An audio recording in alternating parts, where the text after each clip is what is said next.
Hard Doom Tower waves giving you trouble? Well, you've come to the right place.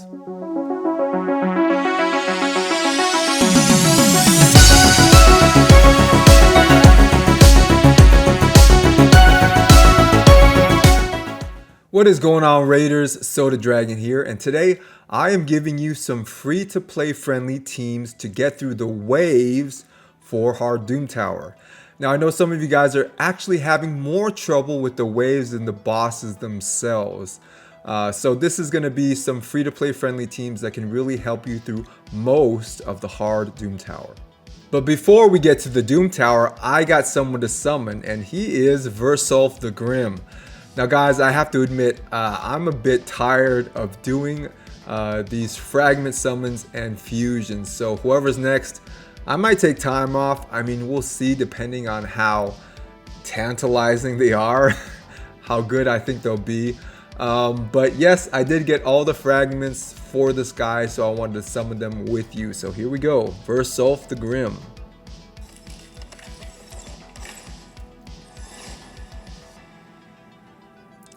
Alright, so I'm going to do a champion guide on him probably sometime in the future, and we'll see if he is good.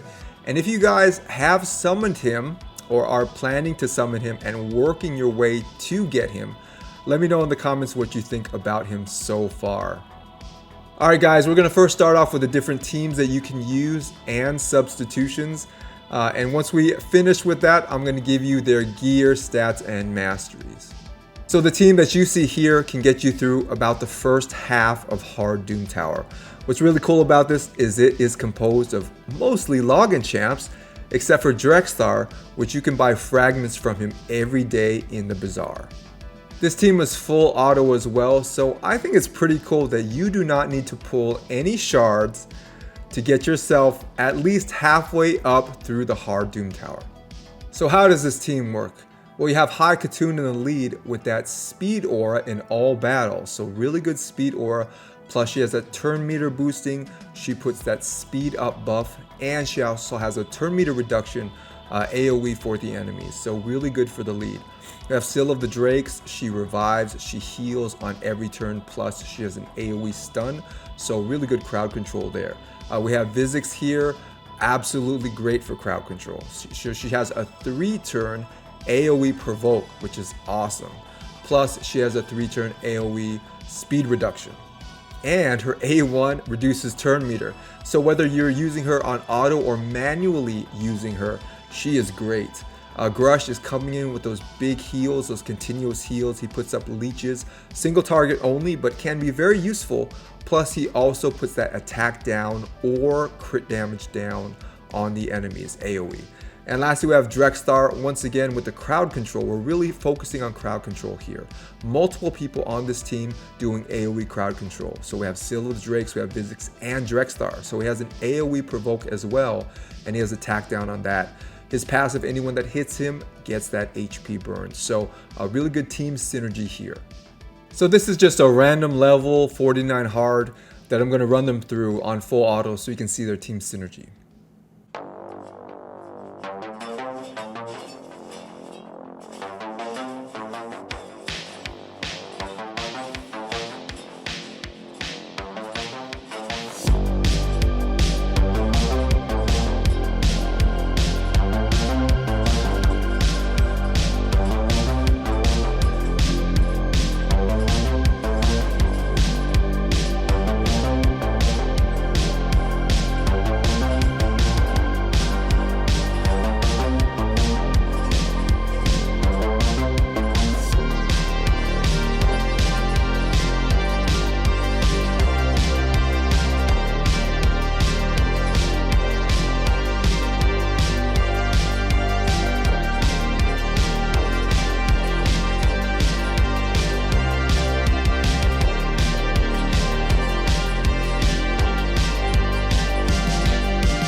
So guys, you do not need any luck in shard pulling to make it through the first half of Hard Doom Tower.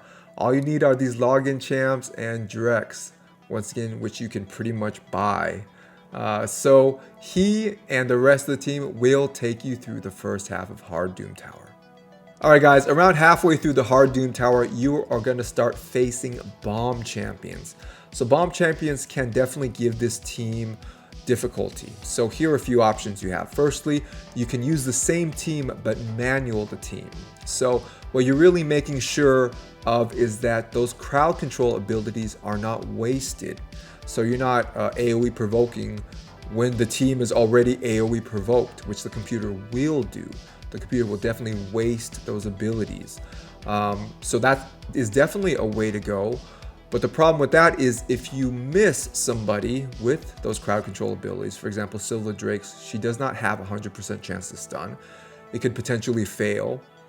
And if they get those bombs off, they hurt, okay? But it definitely can be done. So the first option is to manual the run with the same team. The second option is to bring in a cleanser. Okay, so as I said, unfortunately for login champions, none of them are cleansers, but here are a few options for you. So instead of Grush, because Grush is primarily healer, we can sub him out for somebody else. So here would be a good option here. For example, now we have a cleanser in Reliquary Tender. Okay, so she has a nice 3-turn cleanse. Just make sure you use that at the right time. Remember, War Mother, after she uses her bombs, she has a skill that will instantly detonate those bombs. And if you're facing multiple War Mothers, make sure to time that cleanse right. Another option, if you have her, which is really the best option for these bomb champions, is to use a Doom Priest. Okay, she is great. She provides the healing and the cleanse. Okay, so she is really the top option for dealing with these different bomb champion waves. Now, if the waves don't have bomb champions in them, you can still use the same team with Grush. But I would definitely recommend, if you want to go full auto, and if you have Doom Priest, use her.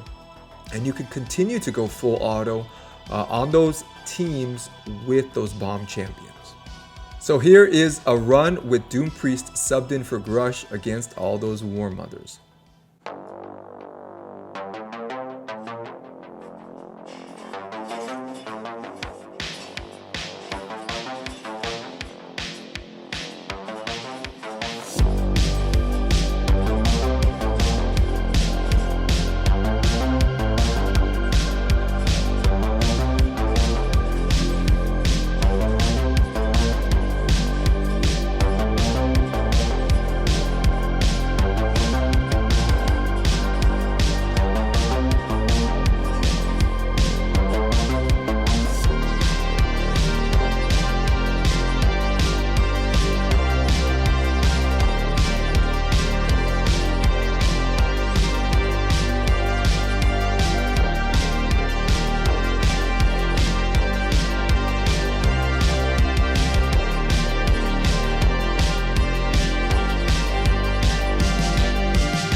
So you can do these bomb champion levels on full auto. So in case you guys are wondering about Vizix, why does she die so much? It is not because she is not tough. She is very tough. It is because she does a team-wide ally protection, strong version, that's why. So she is literally soaking up 50% of the whole team's damage. So occasionally when she does that ally protection, if she takes a big AoE hit, yes, she will die. But she is taking it for the team. Vizix is very tough. Around level 60 was where I thought I needed an upgrade. So as far as the healing dedicated healers, I need characters that had more crowd control abilities. And even High Katoon with her turn meter boosting, she left the team as well in favor of characters with more crowd control and also other abilities that could help out. So my first sub in was Sylar. Now she's really good because she helps your team go more often. How's that? She has a skill that decreases the enemy team's turn meter, plus puts that decreased speed debuff on them. Her A1 is also AoE, so she is great in a stun set. And also she has that decreased accuracy debuff AoE. So she's a really good choice, bringing in multiple benefits to the team, plus crowd control with that stun set. So the next person I was looking for along the same lines had to be free to play accessible, plus I wanted some sort of buff stripping, because as you run through these levels, eventually you're going to start to run against counter attackers, okay? And those buffs are super annoying, not to mention unkillable buffs, block debuffs, buffs, and all sorts of buffs. So I wanted somebody, once again free to play accessible, that could strip buffs. Plus, on top of that, of course, crowd control is always a benefit. And also, a healthy amount of DPS would be nice as well. So can you guess who I picked? Well, if you guessed Rosin, then you are right. So what does Rosin bring to the table? Firstly, he does have that buff stripping on his A1. And what's nice is he has a triple hitting A1, and each hit has a chance to strip buffs. So usually he will at least strip one buff with his A1, but if you get lucky, he can strip up to 3. So really good for an A1 ability, all right? His A2 applies defense down and weaken to 1 target. Very useful. Very, very useful and underrated. It hits really hard too. And he does have his A3, and that is his crowd control ability. Now, if you think about what crowd control is, really you are making the enemy team or opponent waste their turn, right? So if you provoke them, then they've wasted a whole turn using their A1, for example, instead of using their other skills. If you sleep them, then they've completely wasted their turn or stun. Well, Rosin on his A3, he can decrease everyone's turn meter 100%. So basically everyone loses a turn, okay? Which is great. So he brings just so much to the table. And like I said, really accessible. If you're mid game or definitely late game, you probably have fused Rosin, all right? And I'm telling you, pull him out of the vault, okay? He is really good, especially if you're trying to make your way through hard Doom Tower with a free-to-play friendly or free-to-play accessible team. He is really, really good. So once I started using Rosin and Sylar in the team, then my runs really became more manual runs. And it is because, like I mentioned, the computer will overlap skills that don't need to be used. So when you manual skills, you really make sure that none of your skills are wasted. So I started to manual this team a lot, and honestly, it was actually pretty fun. There's a lot in this game that is auto capable, even arena, because now you have team presets. Most of the time, if you pick your teams right, at least for me, they're full auto runs. Okay, so much in this game is auto. But what was cool about this team was really the necessity of using manual and actually kind of pressing buttons again, using your brain, figuring things out, trying to time things. So instead of being a burden, it was actually a breath of fresh air, having to manual through these harder levels. So this was the highest level that I was able to get through with this team. Now, I have beaten the whole hard Doom Tower. I have a speed seer team that I use. But as far as this, the free-to-play friendly team, this was as high as I was able to go.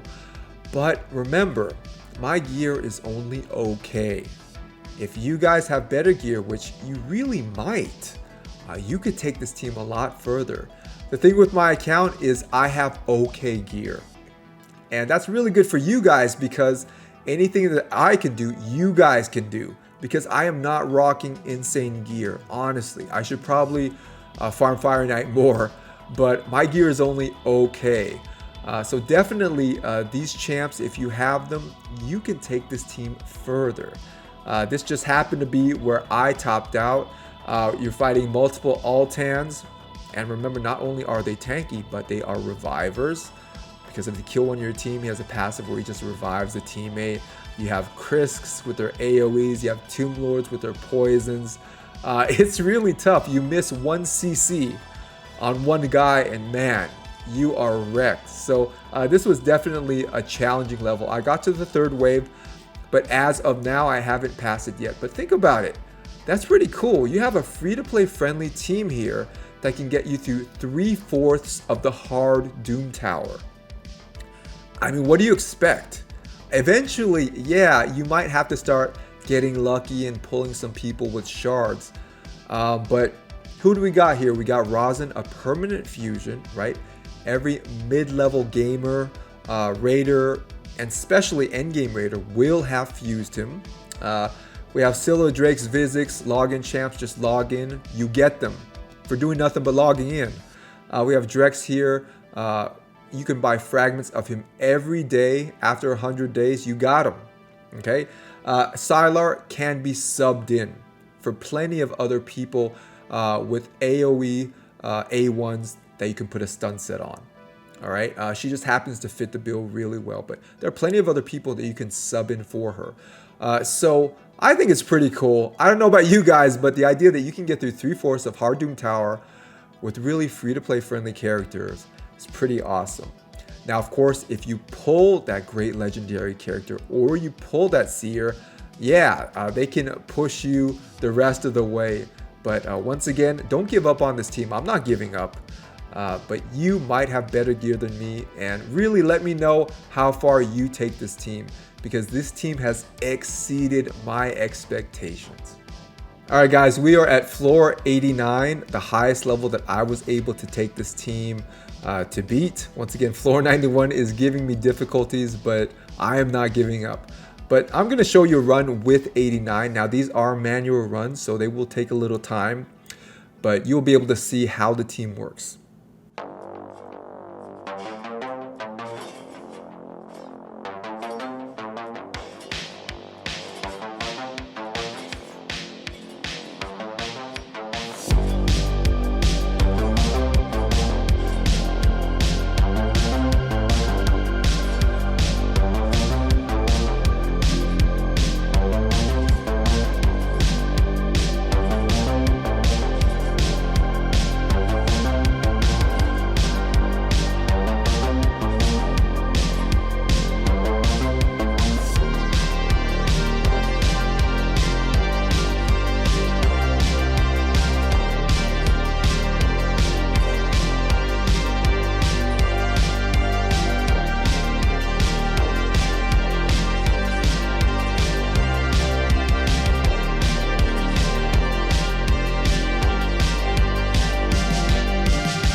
All right, guys, there you go. 3/4 up hard Doom Tower, free to play, friendly. All right, guys, on to the champs, starting with Vizix. So she has a really nice A1. With 2 hits, she will decrease the enemy's turn meter, one target, by 30% of their turn meter. Plus, she fills her own turn meter by 30%. So a really good A1, especially for keeping those enemies that resist those crowd control abilities in check. So suppressing their turn meters. A2 is really nice. She has that strong version ally protection that she puts on the whole team. Plus, she puts that speed decrease debuff on the enemy team, stronger version. So really good booked. This is a 3-turn cooldown. Awesome ability.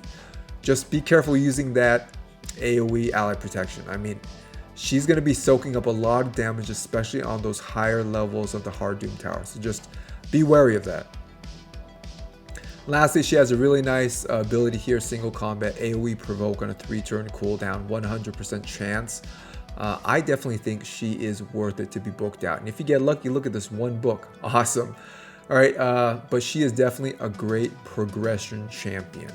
Okay, so if you're free to play and you really are looking at making progress through the dungeons, through the campaign, through the Doom Tower, through faction wars, etc., then she is a great champ and definitely, I think, worth booking out. Onto her gear. So I have her in an immortal set, so HP plus 15%, heals by 3% every turn, and a regeneration set, so heals by 15% every turn. So she's getting 18% healing every turn. Real important for a character who has an AoE provoke on such a short cooldown. So that 3-turn cooldown, man, she is making people provoke like crazy. So this is an option. A stun set would be a really good option for her as well, or all immortal sets would be really good. So there's multiple options for her. On to Vizix's total stats. So here we have her at about 59,000 health. The attack isn't relevant. Vizix's damage is based on defense. Her defense is about 2,900. Speed 202, crit rate 66%, crit damage 129. debuff resistance 152 and debuff accuracy at 252.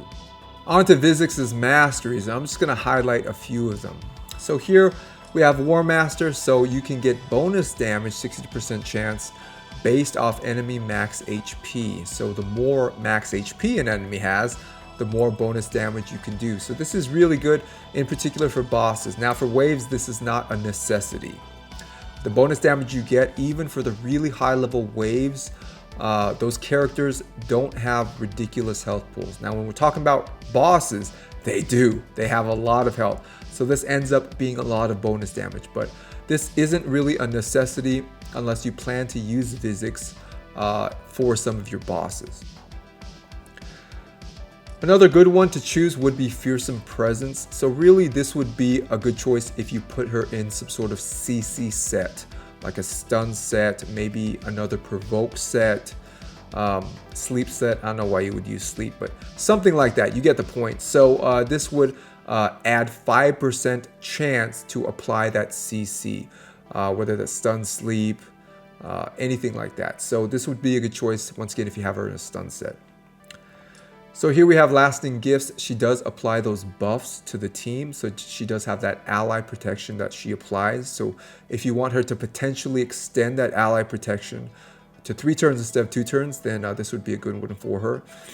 And here Master Hexer. Now Master Hexer potentially extends the duration of her debuffs.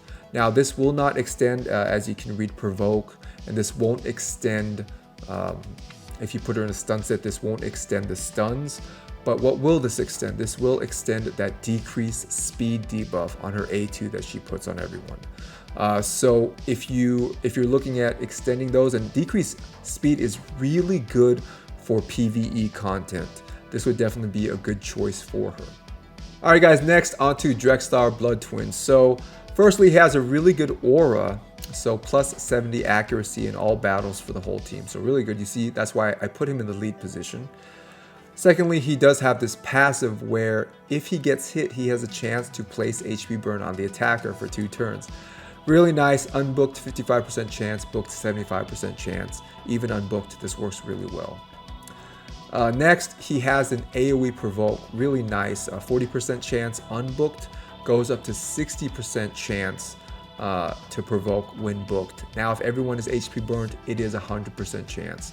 Chances are, if Drexstar is the only HP burner on your team, not everyone will be HP burned when you apply this, but still definitely worth it. Really, the books for Drexstar help out with his crowd control when you're using him in waves. If you're just using him for bosses and his passive, you don't really need to book him. But he is a good legendary to book. Once again, this really helps out with the waves. But if you have a better HP burner, you got lucky with some of those legendaries, then yeah, don't feel a need to book your Drexstar. And lastly is A1, 30% chance to land that HP burn. We can increase this with the mastery, which we'll talk about, but not the chances I wish were a little bit higher, and you cannot increase it with books. But nevertheless, good chance to burn with that mastery. So on to Drex's gear. Now Drex is so tanky that really there are so many different ways you can build him. But here I have him in a lifesteal and an accuracy set. So that lifesteal heals by 30% of the damage dealt, and accuracy plus 40 accuracy. So really the lifesteal set works very well in conjunction with that War Master mastery. And of course hitting a boss with a really big health pool. You're not going to see that much benefit with lifesteal for waves, not a ton. It's not a bad set at all to use for waves, but definitely there are other choices out there that probably would be better. But since I do use Drexstar for a lot of bosses, lifesteal works really well, once again in conjunction with that War Master mastery. On to Drex's total stats. So here I have him at 63,000 health. The attack not relevant because Drexstar's damage is based on defense. Defense here 3,200, speed 193, so the speed is really only relevant for the waves. If you plan to use Drexstar for bosses because of his passive, then you actually don't need him to take turns. He can be pretty slow because that passive has no cooldown. But for waves and for that AoE provoke, useful to have him fast. Crit rate 29%, crit damage 97%. We're really using Drex for his damage from those HP burns, so we don't really need him to have high crit rate, high crit damage. Debuff resistance 194 and debuff accuracy 401. So this is really overkill for the waves, even in hard Doom Tower. If you can get about 250 accuracy, that's pretty much it. That's pretty much all you need. All you need to do is match the enemy's resistance, and most of the enemy's resistance, upper levels hard Doom Tower, is about 250. So if you can match that with your accuracy, you should be landing the majority of your debuffs.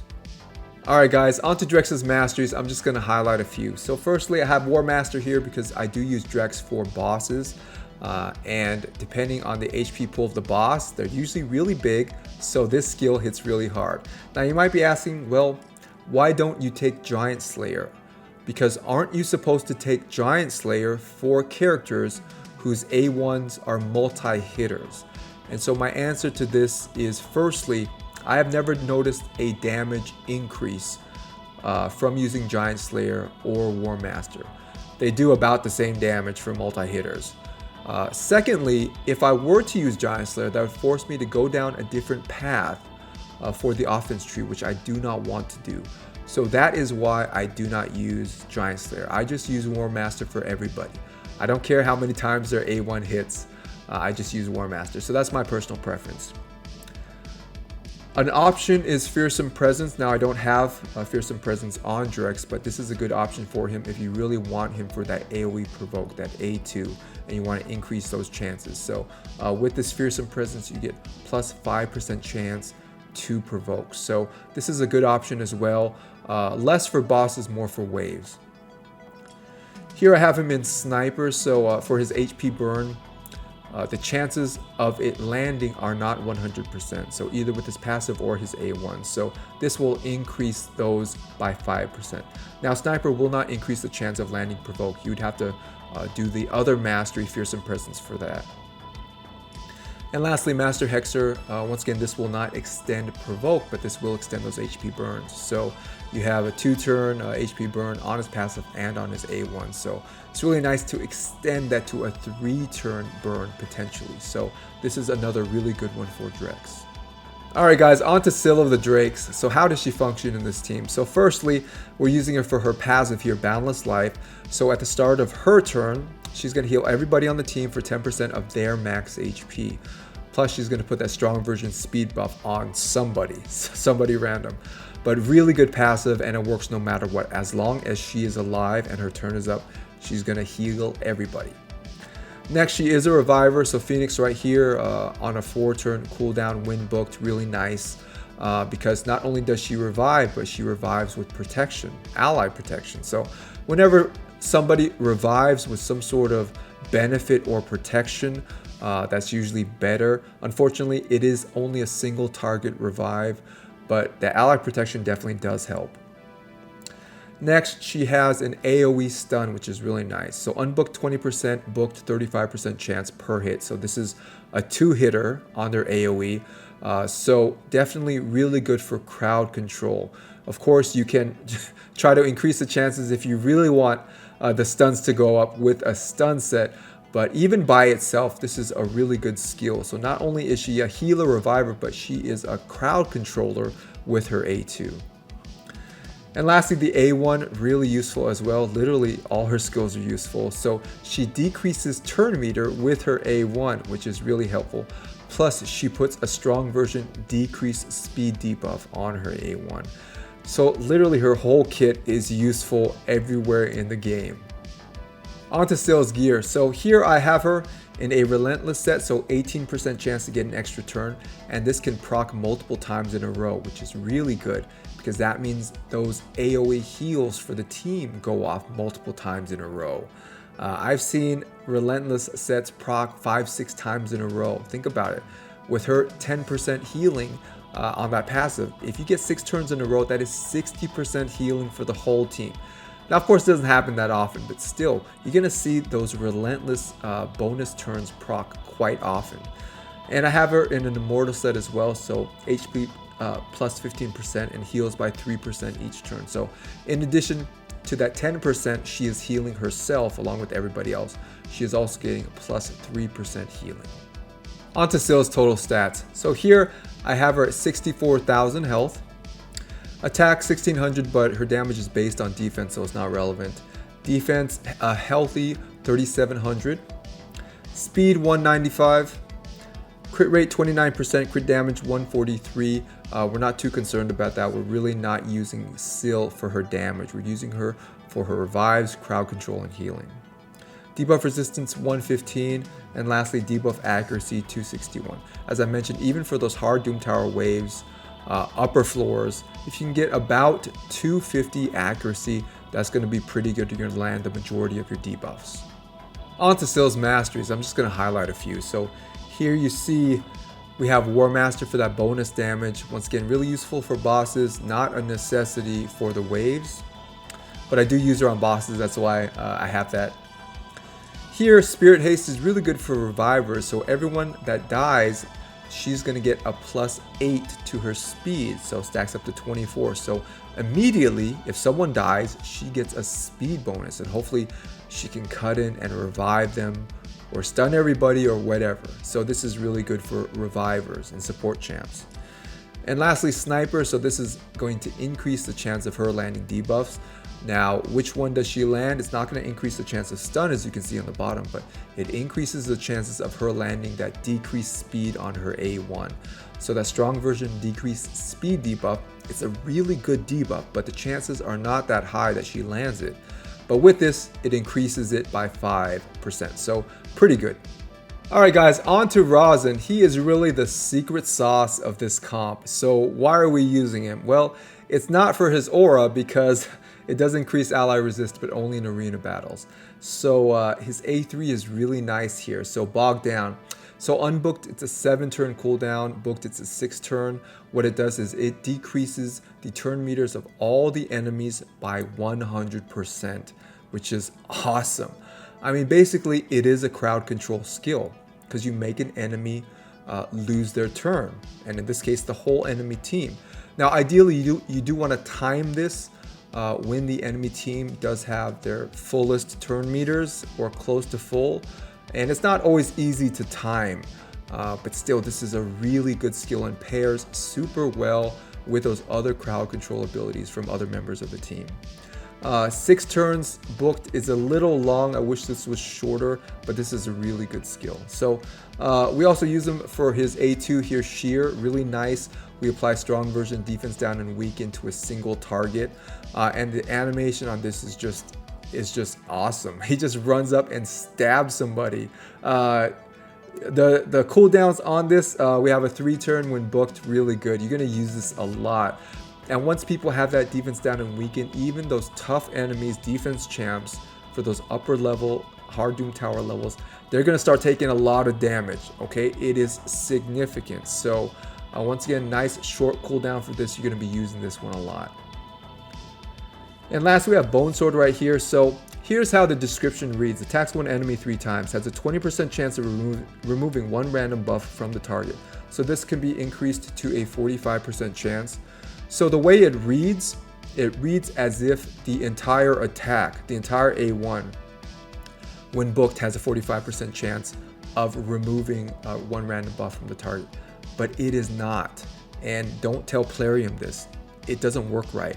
So every hit has a chance to remove a buff. So really 3 hits, every single hit has a 45% chance to remove a random buff. It's awesome. Once again, just don't tell Plarium this. I mean, it's not right. It's not functioning as it reads, but nevertheless, it is awesome. So really, he is your free-to-play debuffer, okay? Now, it isn't AoE like Ceres, but so what? With Rosin here, you got the damage too. He hits hard. He's a defense champ, so he is tanky. So he's bringing that offensive element to the game that people like Cythalia or Madame Ceres cannot bring. So once again, really good total package for the Doom Tower. Onto Rosin's gear. Now the way I have geared my Rosin, I have not seen anybody else do this, but basically I put him in a Relentless set. and an immortal set. So that relentless set gives me a chance to proc bonus turns. Now we talked about that very long cooldown, 6 turns on his A3, right? Bog down, which reduces everyone's turn meter to 0. What's really nice about this is every time he gets an extra turn, those cooldowns get reduced. All right, so it works super well. Plus it works well with this A2 as well.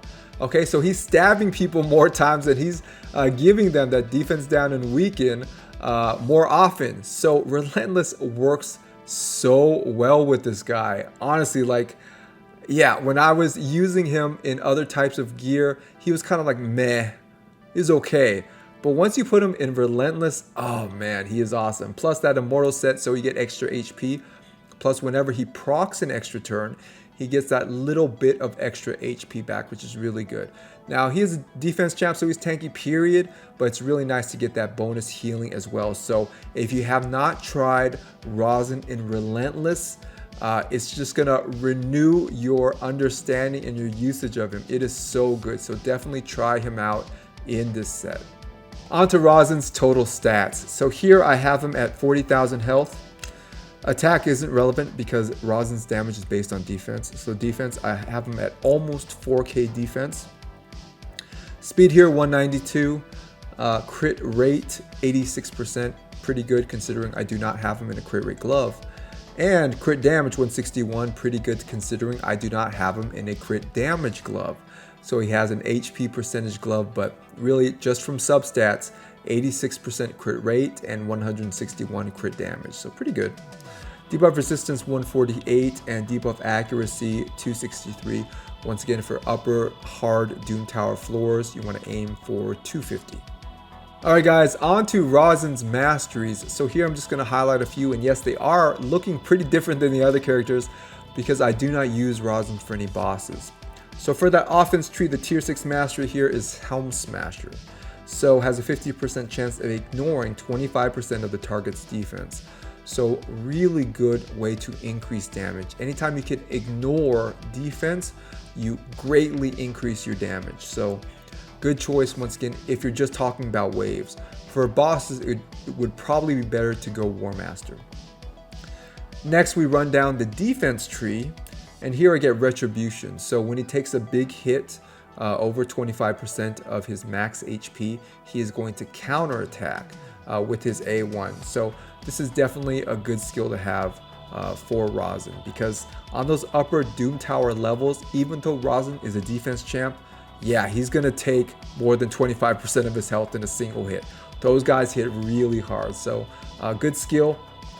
And lastly, deterrence right here, we have 20% chance to counterattack an enemy when they apply certain debuffs like stun, sleep, fear, true fear, or freeze. So when they apply those to your teammates, your Rosin's just going to run in there, well 20% chance, but he's just going to run in there and attack that debuffer. So that's another really good skill to have. Alright guys, on to Sylar. So how does she help out the team? Well, it is not with her aura because it is faction crypts only. But she does help out with here, this A3 Leaden Legs. It is such a good skill. So 6 turn cooldown unbooked, 4 turn cooldown booked. What it does is it decreases the turn meters of all the enemies by 40%. So just absolutely huge, almost half. Plus, she puts a strong version decreased speed debuff on all enemies for 2 turns. So really good on a 4 turn cooldown. If she is the fastest in your team, she can really make sure that your whole team goes first, because she is just really suppressing the enemy team so much with that decreased speed debuff and the turn meter decrease. So once again, if she's the fastest on her team, she can really help out the whole team go first. On her A2, she does have an AoE decreased accuracy, which is really good. 4 turn cooldown, bookable to 3. And this is 100% chance to land when booked. So this was really helpful for all those debuffers out there and Torments and different characters like that. And for her A1 here, nothing special insofar as debuffs, but it is an AoE. This is why she is a perfect candidate, like other people, that have AoEs on their A1s for a stun set. So she really helps out with the crowd control. Now that stun set only has an 18% chance to land a stun, so it's not like you can really count on her to land those stuns, but when she does, it is very helpful. Even if someone is already provoked, if she can stun them, that means that person does not attack your teammate. That means whoever it is, probably Vizix, is not taking that damage from that enemy's A1. So actually, it's actually really good even with provokes being thrown out to throw out those stuns when she is in a stun set. Once again, to decrease the amount of damage those provokers are taking. So how have I geared my Sylar? So here you can see I have her in a stun set and a speed set. So stun set, 18% chance to place a stun debuff on an AoE skill that's really good. So her A1 and A2 the stun set would apply to. The A3 leaden legs, the stun set would not apply to that skill because that skill does not do any damage. So you need skills that do damage for the stun set to take effect. But two of those AoE skills, A1 and A2, the stun set would apply. So really good to get those extra stuns off. Plus the speed set, making sure I am the first one to go with my Sylar, suppressing the other team and making my team go first. On to Sylar's total stats. So here we have her at 38,000 health. Attack is 2100. Defense is 2400. Speed 277.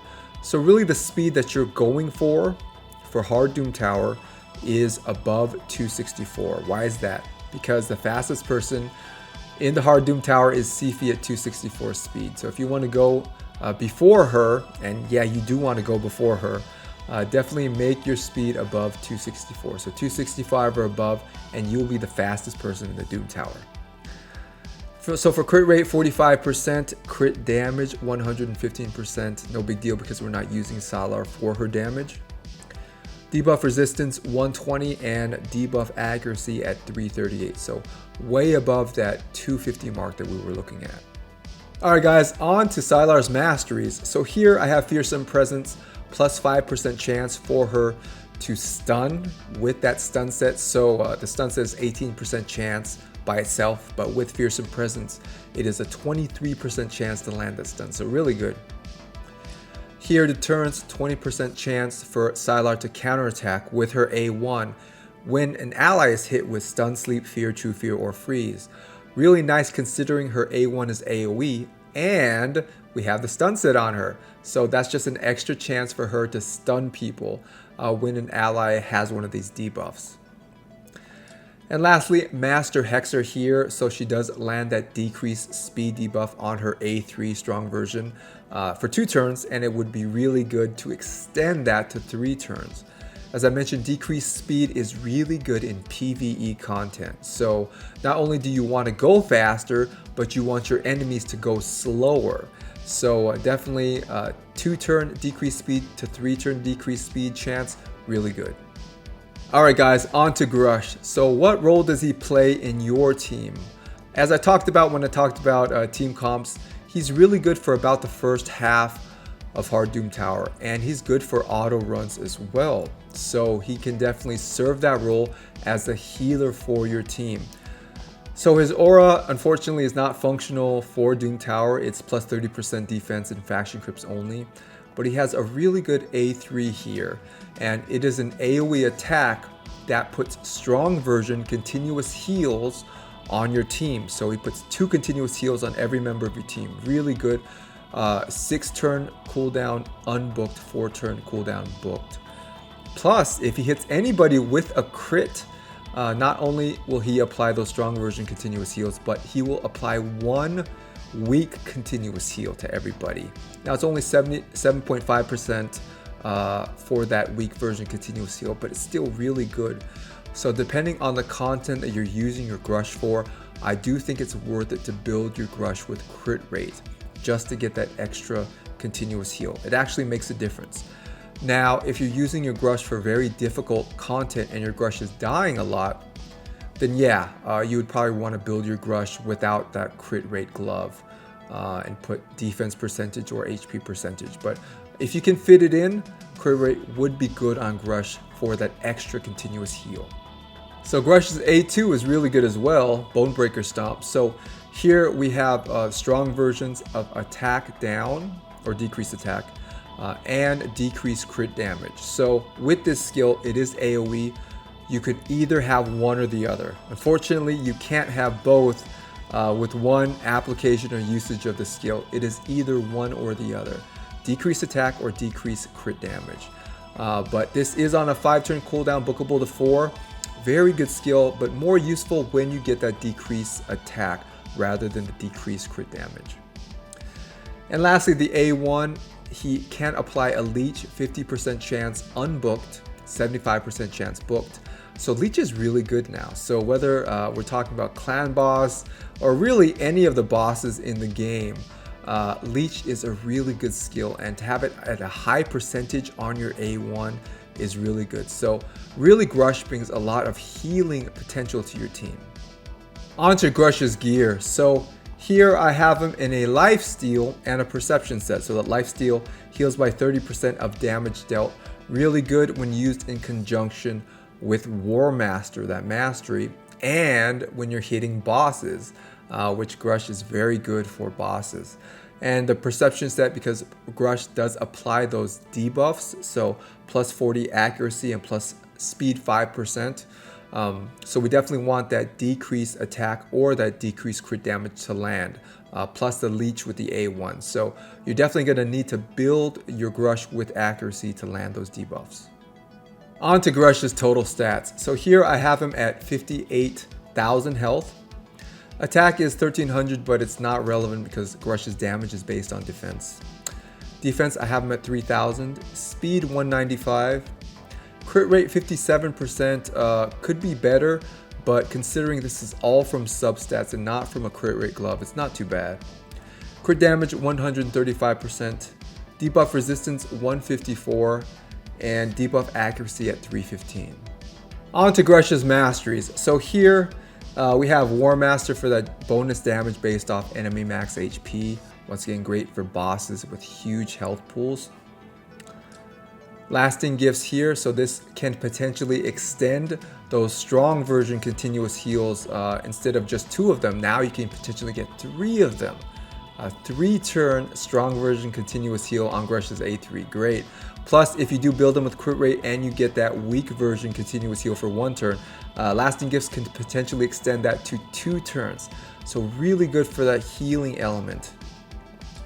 And lastly, Master Hexer, this is good for those debuffs that decrease attack and decrease crit damage on his A2, and also the leech on his A1, so you can extend that leech and extend the healing that your champs are getting when they hit that leeched enemy.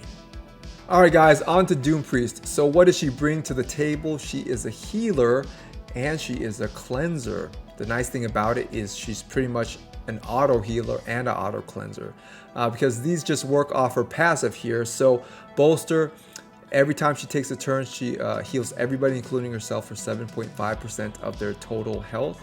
So really good, plus she removes 1 random debuff, which is super awesome. And we're going to maximize this passive with her gear. And also notice there are no books here. This is just 100% from the start, this passive. And it's the best thing about her. She does not require any books at all. At all. Okay, so once again, great for an epic that right out of the box, so to speak, she works 100%. Okay, now she does have an AoE increased attack on her A2, but you're not going to really use her for that. A1, she puts an increased crit rate buff on 1 person on the team. But once again, you don't really care about that. All you care about is really this passive. She is healing everybody every turn, plus removing a random debuff.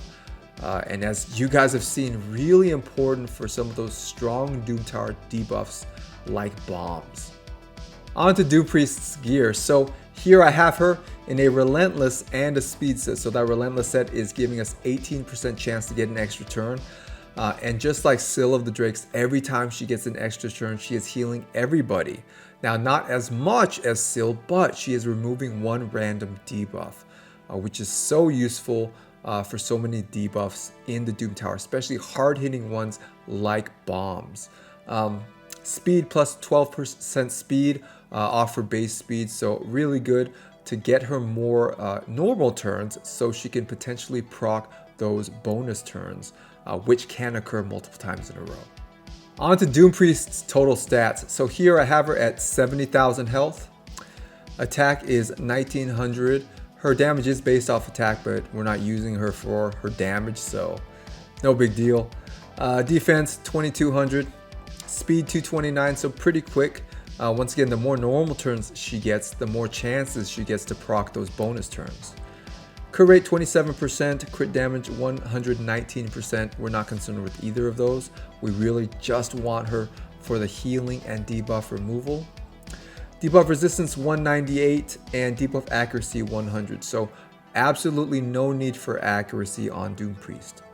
On to Doom Priest's masteries. So here I have War Master for the bonus damage, especially when it comes to bosses. For the support tree here, I ran down the left side of the support tree, and this is more for bonus healing. So this is the same with Syl of the Drakes. I ran down the left side of the support tree for bonus healing.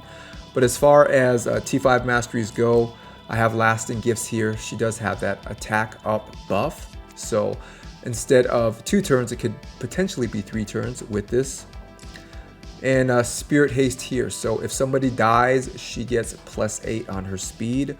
Up to 24 bonus speed. So really nice if someone dies and let's say your reviver is locked down with a stun or a fear, well, she can come in and get a turn and hopefully remove that debuff so your reviver can do their job and revive. So good choice for your Doom Priest. Alright guys, on to High Khatoon. So how is she useful to the team? Well, her aura is actually really useful. So increase ally speed in all battles by 19%. So she is a great person to slot into that lead position. Really, her A2 is what we're primarily using her for. So we're increasing the turn meters of all allies by 15%. Plus, we're putting that strong version increased speed buff on all allies for 2 turns. So this is on a 4-turn cooldown, bookable to 3. So really good skill in addition to her aura for allowing your team to go first. Her A1 is not bad as well. She will put a decreased speed debuff strong version on an enemy. Now, booked, it only has a 40% chance of landing, but still it is pretty good to have a decreased speed debuff strong version on your A1. And lastly, she does have an AoE decreased turn meter. Now, the percentage isn't that high. It is only 75% when booked, but she will decrease the turn meter of all enemies by 15%. So this is on a 5-turn cooldown, bookable to a 4-turn cooldown.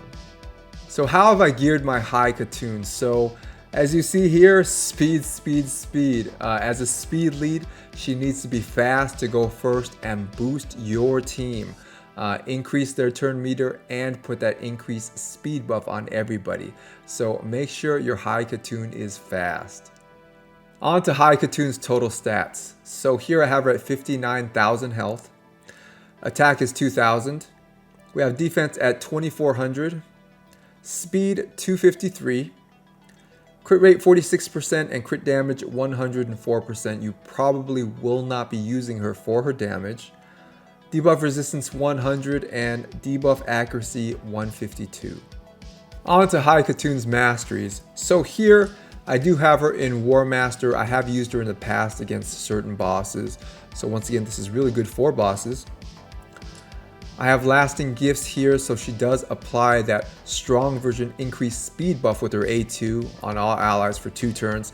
So now it can potentially be 3 turns. So the faster you are, the longer you are, the better. So Lasting Gifts is good for her.